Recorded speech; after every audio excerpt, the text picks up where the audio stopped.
I'm co-chair. Got it. I'm your co-chair, Io Harrington, representing LES Ready. And Zach Hodgson is also with us. Want to welcome you. Want to say I am pretty sure that you are as happy as I am that the heat has decreased at least by a few degrees, and let's hope it continues to go down. I want to remind people that COVID stats are up. We're not out of the pandemic yet. I want to remind people that orthopox is increasing rapidly. So please be on the lookout for information about testing and vaccinations and treatment for all of those things.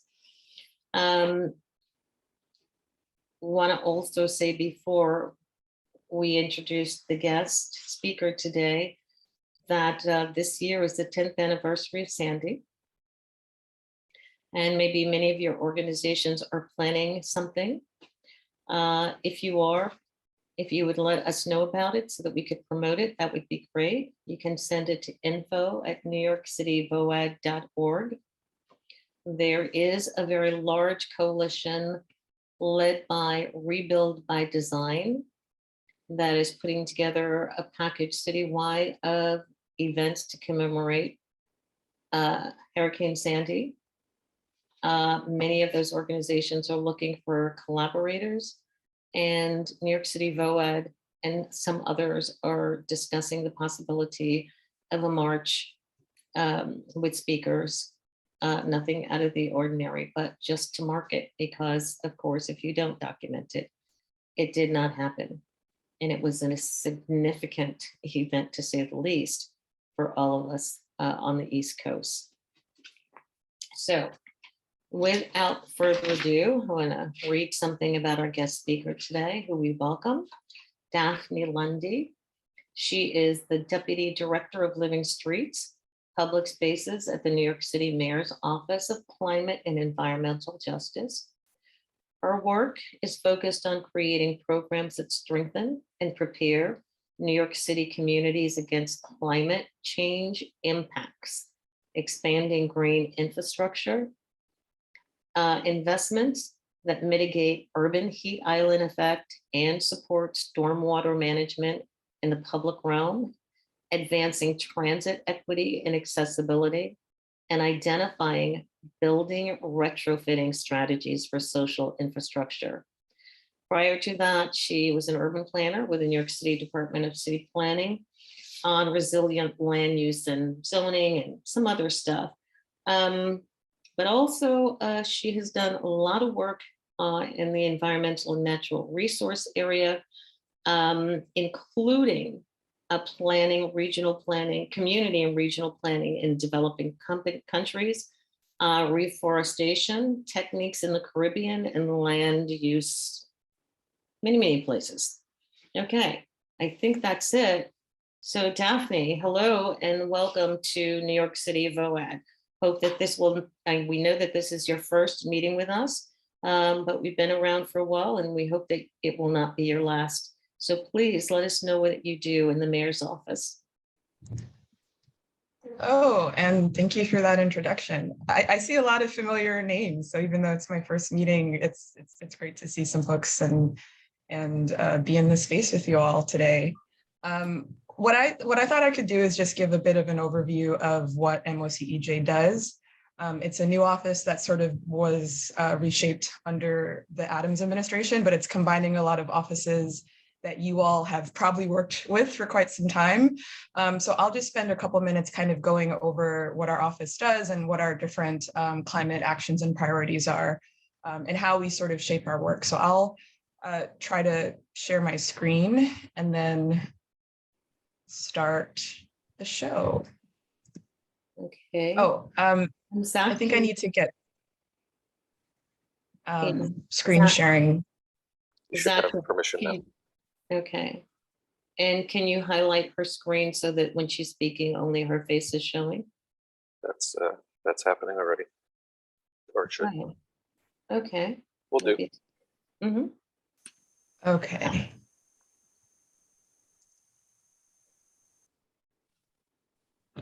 Great. Can you all see my screen? Yes. Great. So again, my name is Daphne Lundi, really happy to be with you all.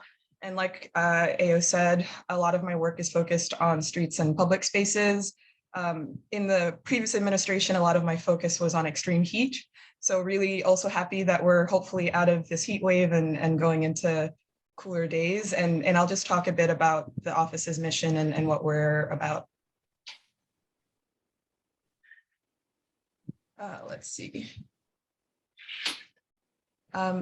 Great. So, like I said, the Office of Climate and Environmental Justice is actually a new office that was formed with the Adams administration. And so previously there were 4 offices that worked pretty closely around issues of climate and resiliency. So these were the offices of resiliency, offices of sustainability, offices of environmental remediation, and office of environmental coordination. So previously, a lot of our teams and offices worked together, but with this admin, all 4 of these offices were combined under this umbrella of MOCEJ. And I think really the goal of this work was to strengthen the relationships and work that was happening in the climate and resiliency space. And then also with the renaming, it was really meant to put a finer focus on the importance and impact of environmental justice in the work that we do as an office. And so a lot of what we're focused on is looking at strategies that help the city reach its climate neutrality goals. We're also looking at ways that we can be preparing New Yorkers to both understand the impacts of climate change, but also know what to do in the face of climate hazards. And then we're also looking for ways that we can be addressing the known and longstanding public health issues that we know exist in the city through remediation and environmental coordination. So, New York City in a lot of ways has been at the forefront of a lot of goals and targets when it comes to climate change and climate resiliency. And so a big part of that has been development of strategies and policies that are helping us reach this idea of carbon neutrality. We've also been trying to improve pedestrian safety and walkability. So looking for ways that we're improving, our ability to walk, bike, be safe in the public realm. And then we're also looking at how the city spends its money and the ways that we can be, divesting from companies that we know that focus on fossil fuels and investing in climate solutions through different modes like our pension system. And in also looking at ways that, as a city, as we spend our money, that we're also looking at ways to reduce food emissions and other emissions with our spending power.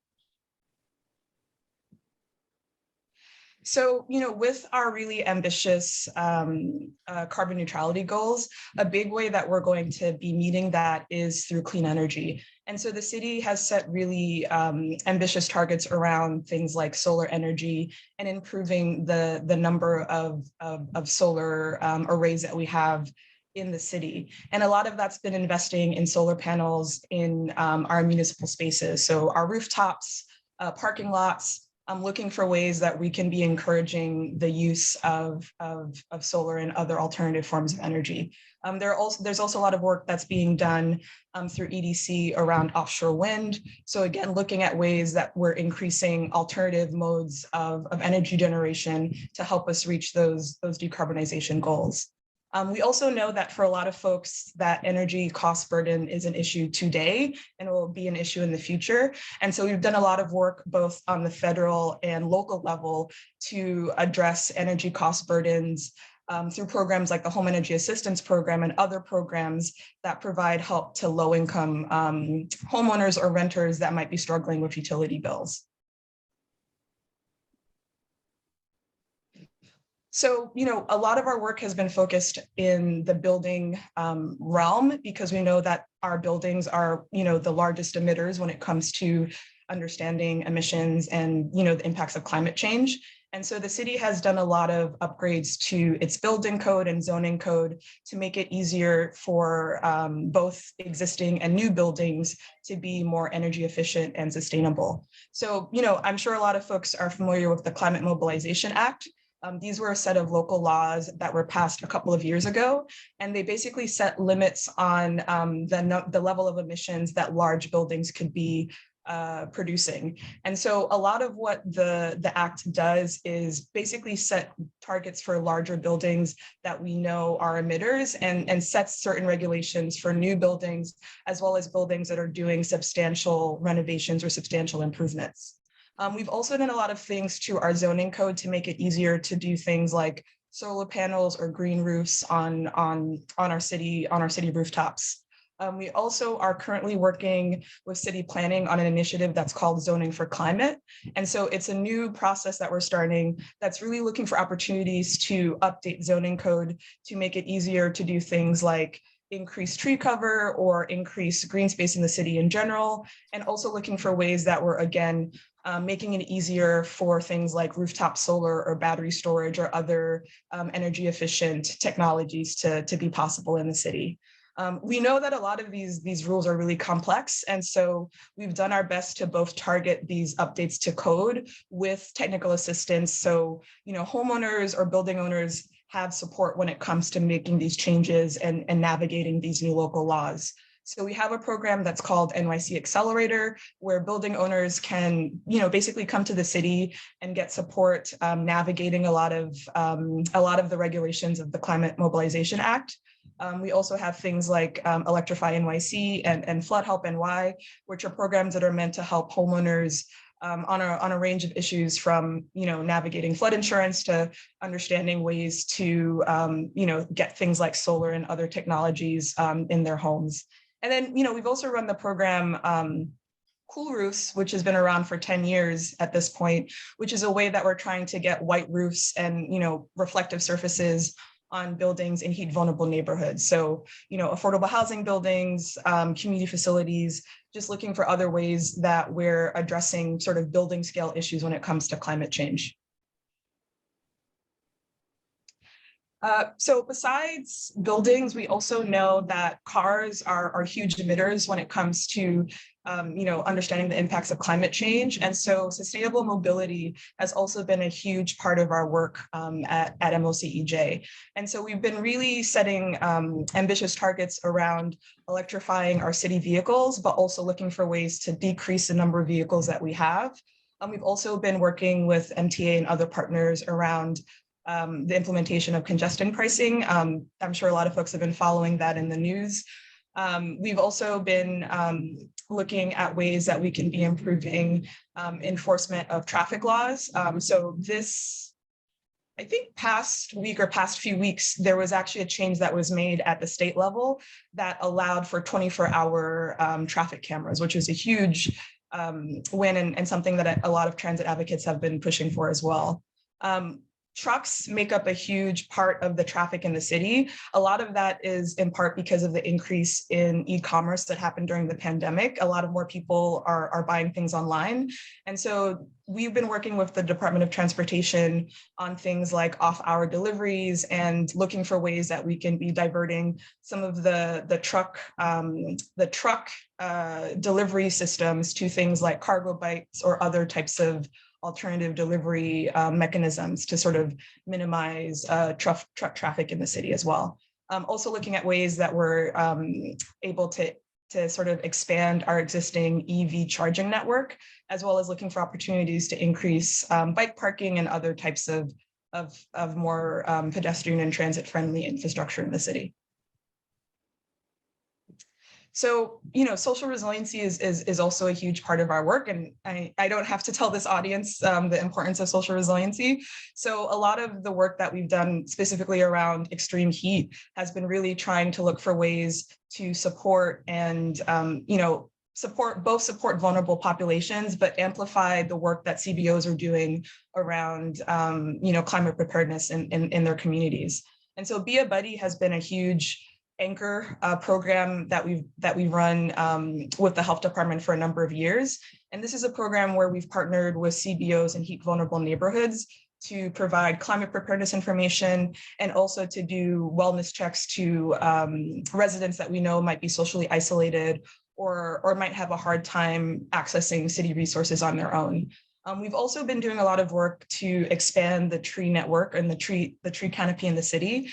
And so, that's been working with the Parks Department to be really strategic about where we're doing investments in tree planting and making sure that they're going to the neighborhoods that we know are hottest and the neighborhoods that we know where people are most likely to die. So neighborhoods like Central Brooklyn, Upper Manhattan, the Bronx, a lot of neighborhoods that are vulnerable today because of the legacies of redlining and other racist housing policy. And so looking at ways that we're reinvesting in those communities and over time helping to address the urban heat island effect. Also, a big part of that work as well has been partnering with home health aides and other sort of trusted messengers in communities as a way to reach people that we may not be able to reach directly because of just a myriad of issues, whether it's trust or language or other things. So it's been really critical to work in partnership with people that are trusted and have those relationships on the ground. And then, the last thing I'll cover is that, as I mentioned at the top of the presentation, given the scale of a place like New York City, we have a lot of power in how we spend our money. And so we've been looking for ways that we can, again, divest a lot of our spending from fossil fuels and invest them in more climate forward and climate smart strategies. We've also been looking at ways through our spending of food that we can be also reducing our impact in terms of methane. So looking for ways that we can cut down on the amount of meat that we're buying and using in our schools and hospital systems. And then also looking for ways that we can be advancing urban agriculture. So, an exciting thing that happened with this new admin is that we're in the process of setting up an Office of Urban Agriculture. And so a lot of what that office will be focused on is looking for ways that we can be supporting existing urban agriculture in the city, but also sort of develop that network and strengthen that network overall as a way to sort of improve food access and food justice in the city as well. And that's all I had, and I'm happy to take questions. And again, thanks again for inviting me to the VOAD meeting.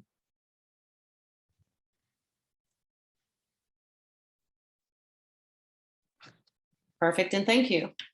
That's a whole lot. I've got a couple of questions, but I'm gonna open it up to the floor first. Anyone? Questions? I know we have. I have a question, if you don't mind. Sure.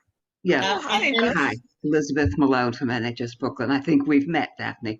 Yes. Yeah. Many moons ago in Canarsie. Yeah, that's right. Hey, I'm concerned about the heat islands and the notification of heat emergencies. I don't see enough information about the fact that a temperature report or a heat emergency report that gives a specific temperature is not really reflective of places like East New York or excuse me, East Flatbush that are real heat islands. And I really would like to see more information about the fact that your neighborhood could be much, much hotter. I mean, I know we have the maps on Heat Island, we have the information, but I don't see it being generally out. I certainly never see it on like the TV weather forecasters. Okay, they never mention that your neighborhood could probably be 104. So can we do more to support that information? Um, East Flatbush is an example of an underserved community and the impacts now. We have very few community centers. We have very few cooling centers because of that. Yeah, so that is a really important nuance, and I'm glad that you highlighted it. So that is the case. We get weather reports, but they're citywide, and to Elizabeth's point, on the neighborhood by neighborhood level, there are oftentimes a lot of differences. a lot of times it's driven by a lack of green space. A lot of time it's driven by things like transit infrastructure. And so that's something that we've been working really closely with the health department on, this idea of like hyper-local temperature monitoring and also hyper-local like understanding of vulnerability. And so I'm gonna quickly share 2 resources that kind of speak to this work. And I'll see if I can, oh, yes, thank you, Jill. Yeah, that's perfect. Yeah, thank you for saving me the typing time. So the link that Jill linked is from the NYC Health Department, and it's a really great resource that covers a lot of work around these intersections of public health and climate change impact. So if you scroll down to the closer look section, there's a call out that's called the Urban Heat Island Effect in New York City. And this is really a study that we did, I think at this point, 2 years ago with a couple of folks in this meeting, where we were doing hyper-local temperature monitoring in a bunch of heat vulnerable neighborhoods in the city. So it's the type of work that we want to elevate even more, this idea of understanding, like in a really fine-grained way, how different neighborhoods are hotter than others. And another thing I wanted to highlight as well is the city's heat vulnerable index. So, something that we know really well is that when it comes to a heat wave, neighborhoods aren't going to feel those impacts the same. Oftentimes it's Black and brown neighborhoods that feel the impacts the greatest because of things like housing quality disparities, because of things like healthcare disparities, because of things like redlining, like I mentioned, that causes these huge differences in terms of mortality and hospitalization. And so we've used the heat vulnerability index as a way to sort of ring the alarm on what neighborhoods have a greater risk of vulnerability when there's a heat wave, and what neighborhoods we should be really prioritizing things like community programming or climate preparedness efforts, and things like green infrastructure as well. So these are just some of the tools that we've been using, but really appreciate the point you made, Elizabeth, about those hyper-local temperature differences. Is there another question? I think Racine raised her hand next. Racine, go ahead, please. Hi, thank you.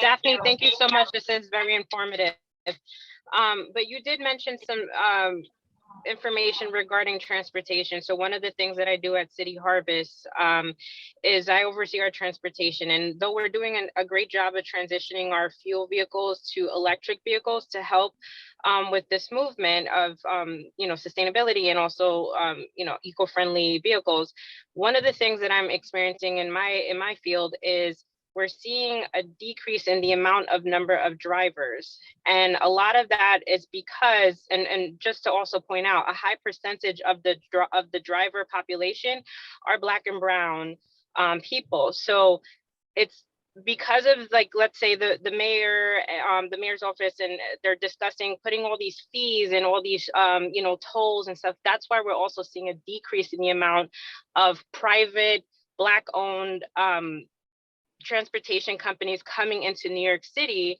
And a lot of that, from when I asked them, like, hey, well, what's happening? Why is this happening? A lot of it is because they're saying it doesn't make sense to come to New York with, given all the fines, all the ticketing, and all of that's happening. So given the demand for food, given the demand for deliveries in New York City, I'm just curious in knowing that with us trying to, encourage this movement of having more sustainability and no vehicles or idling in New York City, how are we making sure, and probably you don't know how to may not know how to answer this, Daphne, but how are we making it whereas we can still get our deliveries and it doesn't come off as punitive for our drivers, so that they can continue to have their business and come into New York City and continue to prosper in that area, if that makes sense?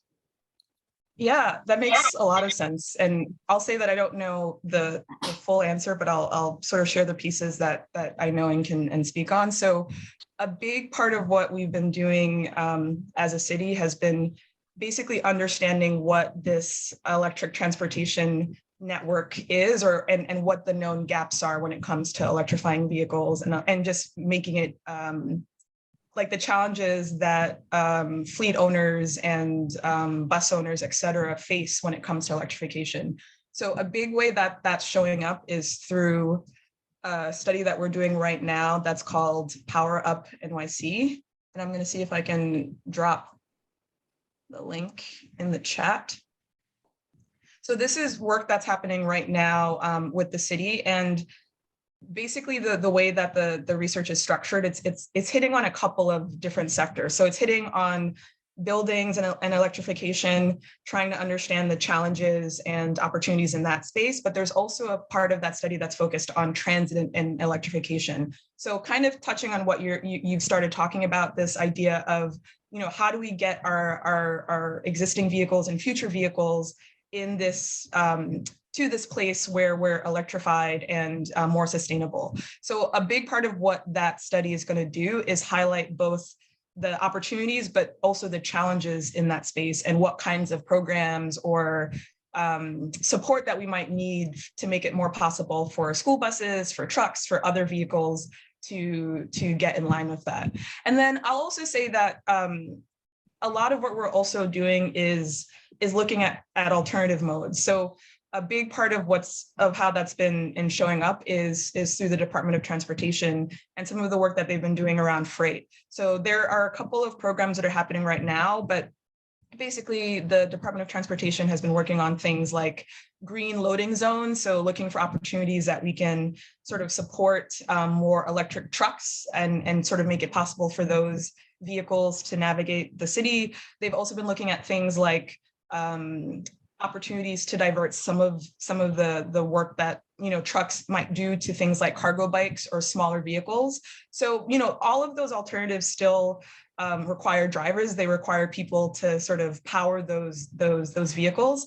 And so I think part of what we're trying to figure out over the next couple of years is how are we making that transition just, and how are we again figuring out like how we can support existing fleets or existing people in our transit network to make that transition. It's not something that happens overnight, and it's actually a pretty big change. And so I think a lot of what we're doing right now is sort of assessing the landscape and then trying to understand where are the places that we need to provide additional support, or just make sure that there is training or funding or something to get people sort of into this transition space over time. Perfect. Thank you. I think we have a question from Lucy Cummings. Hi, Daphne. Thanks so much. I'm Lucy Cummings from New York Disaster Interface Services. So I have two questions. One, I'm wondering if your office is doing anything around data analysis or support for the growing influx of folks seeking refuge in New York City from climate disasters. And my second question is, can you recommend one or two great programs from community-based organizations that are really effective in strengthening social resilience in the city? Yeah, so second question, I'll just shout out our Be a Buddy CBO groups. So that program is something we run with the Point CDC in the South Bronx. We've also run it with Union Settlement in East Harlem, and then Brooklyn Community Services in Brownsville. So they've been our partners with this Be a Buddy program over the past many years. I forget when things happen because of COVID, but they've been our partners for many years.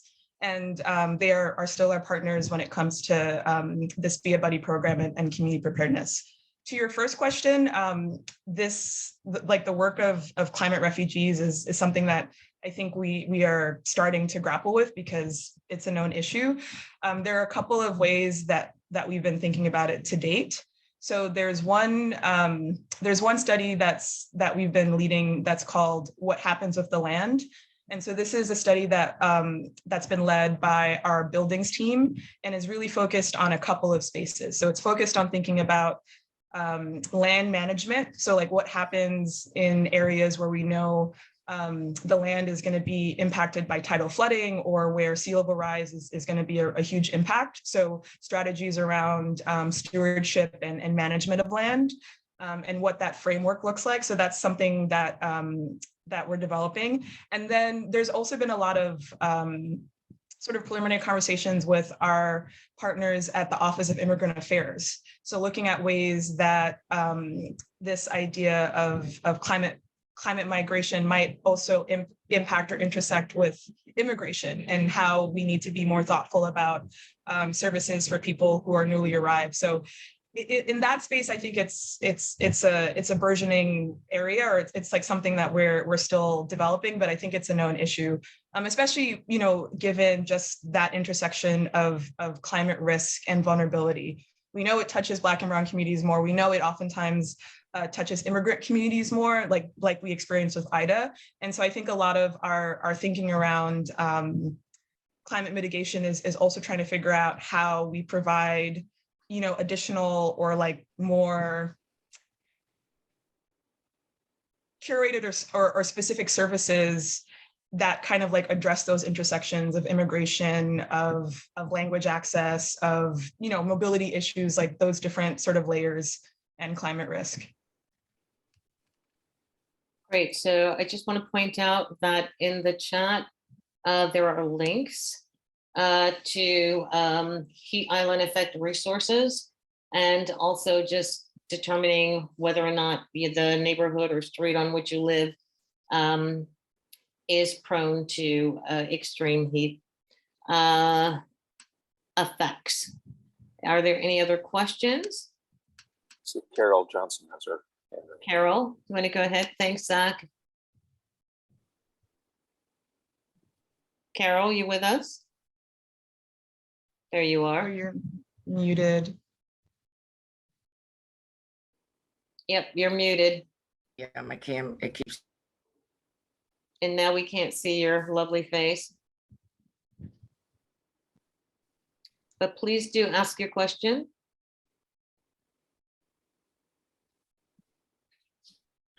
Okay. Hi, everyone. Thank you, Daphne. My question concerns the electric charging stations that you're talking about. And will that include like mobility chairs?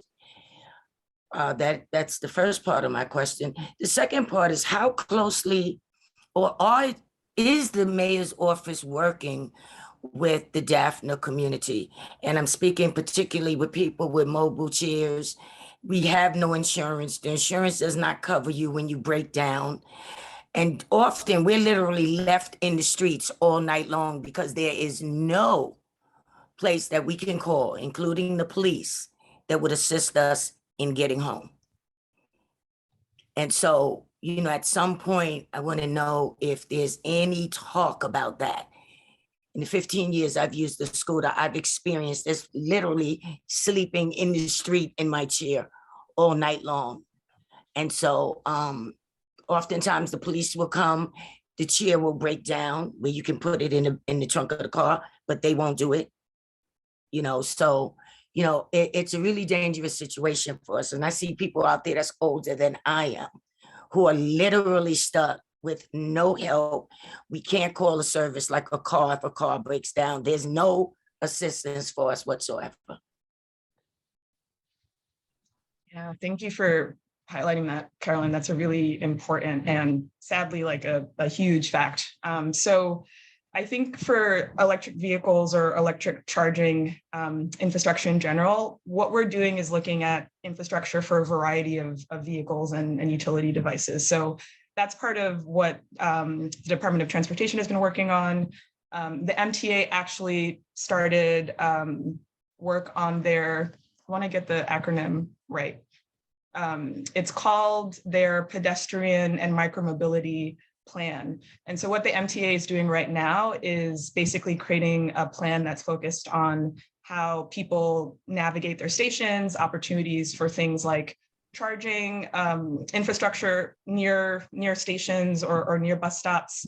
I think they're also looking at things like their existing paratransit fleet, so the accessoride and opportunities to make that efficient. So I think that the how we're thinking about and addressing mobility like is a huge part of that work, because it's not just people who are walking, it's not just people who are on bikes, it's all people who use mobility devices and also need access to charging technology as well. So that's a really important flag, and thanks for highlighting that.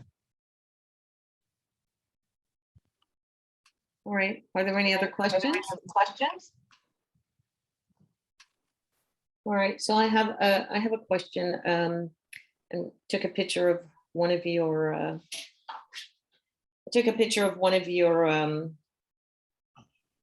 slides, and want to know a little bit more about technical assistance, financing for building retrofits. That is really important all over the city, different programs, affordable housing programs. But especially those that people have gutted and rebuilt over the years during the blight, and now find themselves unable to get insurance and unable to afford to pay for such retrofits, or even to know about them. Where can people find out more information about the CPs, the cool roofs? I know at one time the city had contracted an outside organization called White Roofs to do the work, especially the New York City Accelerator and Electrifying the NYC and Flood Help. If you can talk a little bit more about those as it relates to what building owners and management companies can do to access those services, or even to have someone come and talk about those services. Yeah, I'm happy to. I'm furiously dropping in more links in the chat. And I think these should work. Yeah, okay. So I dropped in the link for the NYC Accelerator program, the Green Roofs Tax Abatement Program, as well as a link to the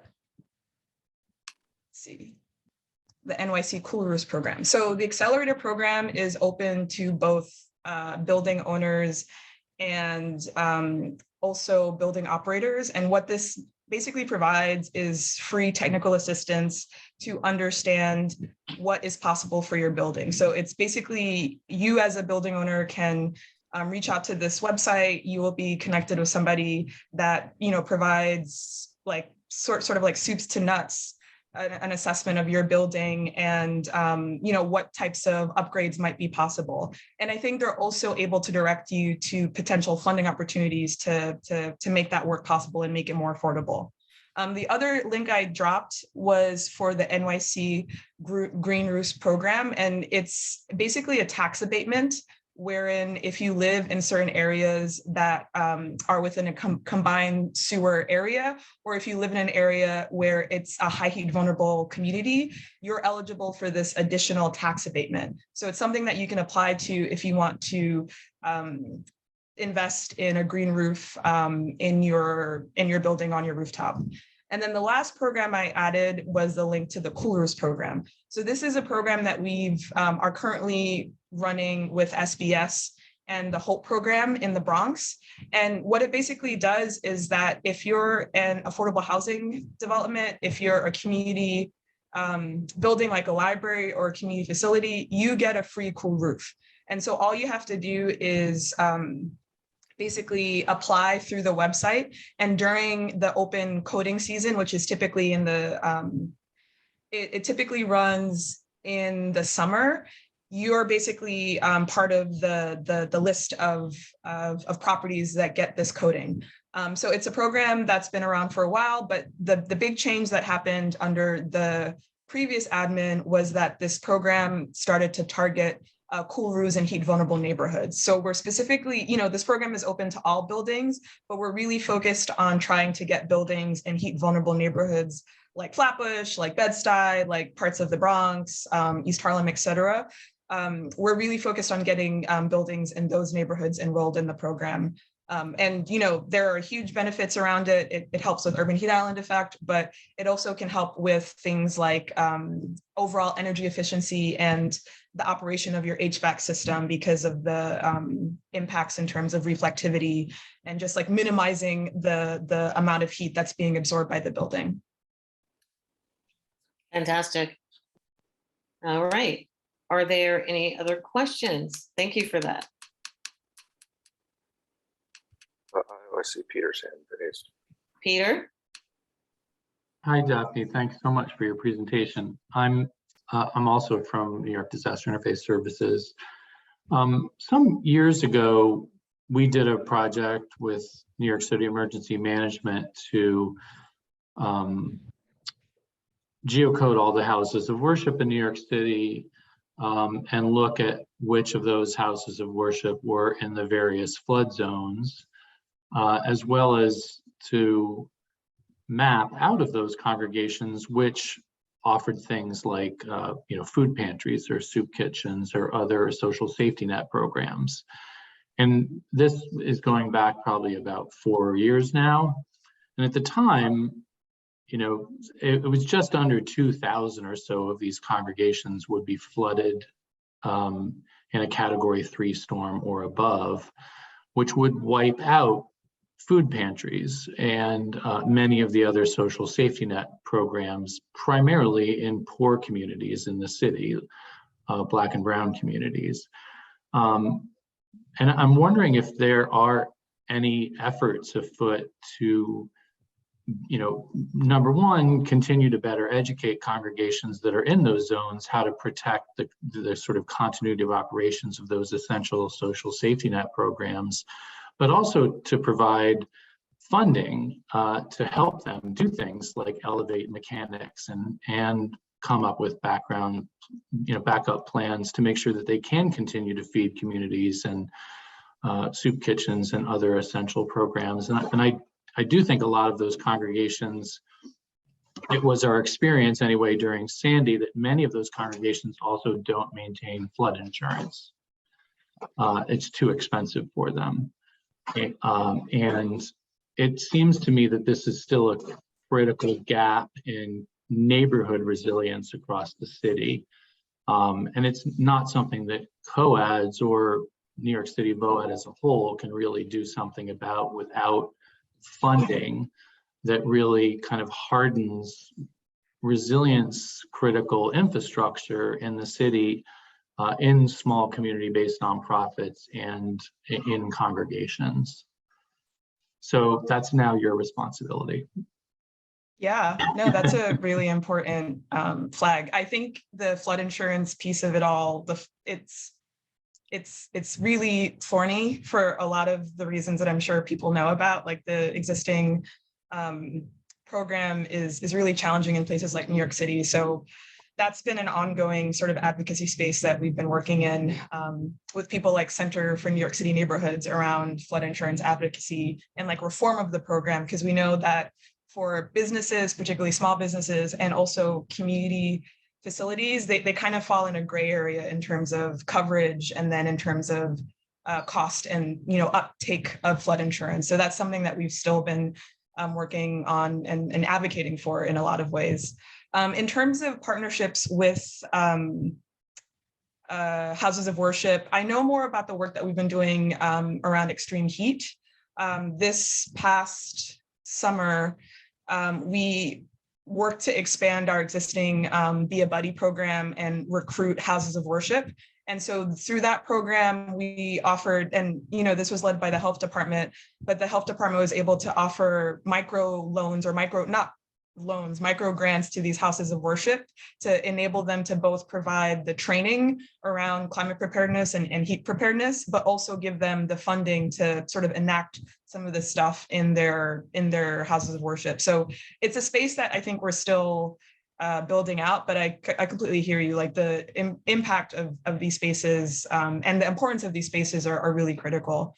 The only other thing I'd call out is that the city has been doing a lot of work trying to understand the impact of climate hazards on the city's food network and food systems network. So this past year or the year prior, there was actually a food plan that came out that was highlighting some of the issues around food access, like the need for redundancy in our food systems. And that's part of why I think as an office, we're excited about the Urban Agriculture Office, because I think part of what they're trying to do is better understand this hyper-local food system and ways that things like urban agriculture might be able to support food pantries and other types of like hyper local efforts around food justice and like food security as well.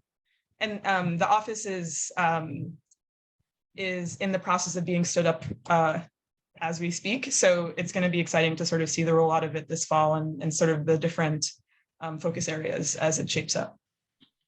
Yeah, I mean, I think these micro grant programs are an interesting model, but the number that we're talking about is far outstripped by those kinds of resources, right? We're talking about thousands of houses of worship, and a couple dozen micro grants is not really getting to the root of the challenge. And for any of us, and I know there are several, folks on this call alone that were involved in Sandy recovery, let alone older projects.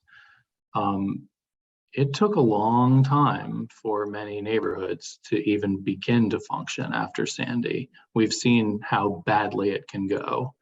And it's concerning that more than 10 years later, we still don't have the ability, I think, to insulate neighborhoods from becoming food deserts following events like Sandy, because it will happen again. And I don't think we're prepared at all. And we did work with Center for New York City Neighborhoods as we were part of an HRO HUD contract at the time,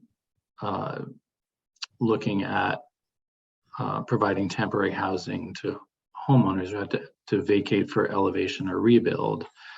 And the program paid homeowners flood insurance during that period of time. But I guarantee you, if you went back to that same population today, most of them have let that insurance lapse. And as we know, FEMA will not help you out a second time if you don't maintain your flood insurance. So the next time around in New York City, the tens of thousands of households that got HUD funding will not get it the next time because they didn't maintain their flood insurance. And I don't think we do enough to educate New Yorkers about the fact they have to maintain their flood insurance if they're going to get federal assistance after the next disaster. Peter, Yeah. and we're going to end it there. Thank you so much. Sure. But thank you, Peter, for sharing that insight. Daphne, I want to thank you so much for joining us. This has been really great. I hope you know that we're going to be inviting you back again and again and again. All right.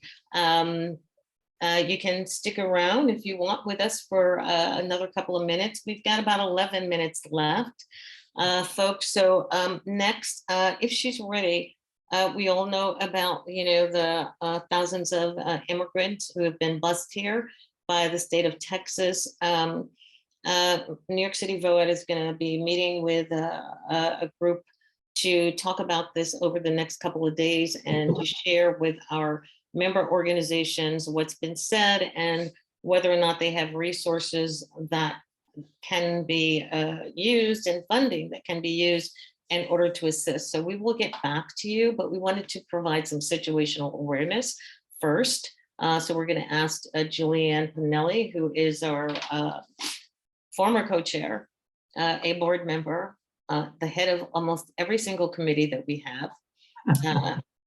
And when she finishes with this brief report on situational awareness, we're going to hear from Amy Chester, who joined us belatedly to talk about Sandy Tin, and she is from Rebuild by Design. And I knew somebody in the chat was asking for contact information, so she will share that in the chat. But first, Julianne, if you can provide us with a short report. Sure. Thank Thanks, you. Saya. Thank you, madam. So I'm not doing the work directly, but I have seen it with my own eyes at our offices. I've talked with colleagues who are doing the direct work, and I've supported the work administratively. So what's happening is, so since the spring of this year, actually, we've had kind of a trickling in where Catholic Charities Community Services has been welcoming asylum seekers who've just found their way to our offices.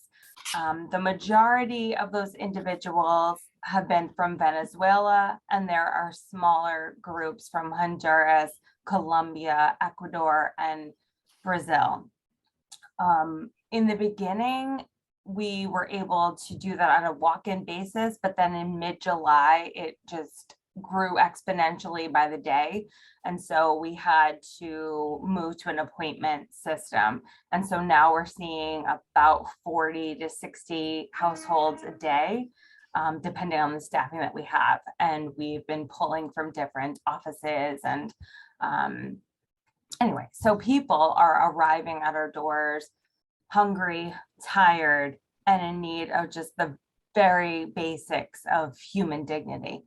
Multiple colleagues of mine who have been in my agency for 15 to 20 years have said that they have never seen a situation like this in their careers. What we are seeing is a forcible transfer of people from the U.S. border from U.S. border in Mexico to New York City. Some of them are coming through Washington, D.C. and then coming here. And now it's my understanding that people are being bused directly to New York City as well. And their plans are, well, there's just a complete disregard for their needs, for their preferences, for their plans. Our offices have seen people who have been forced to come to New York City, even when they had absolutely no intention of coming here. They don't have an anchor relative. They don't have any tie to New York City. We have people who have been separated from their families, people whose phones and other personal items have been confiscated, people who haven't eaten in a day or more. Some we heard have like walked 4,000 miles just to reach the border and then we're bused here. We're seeing people in the advanced stages of pregnancy, people with little babies with them. Some of them, the youngest we've seen was 24 days old.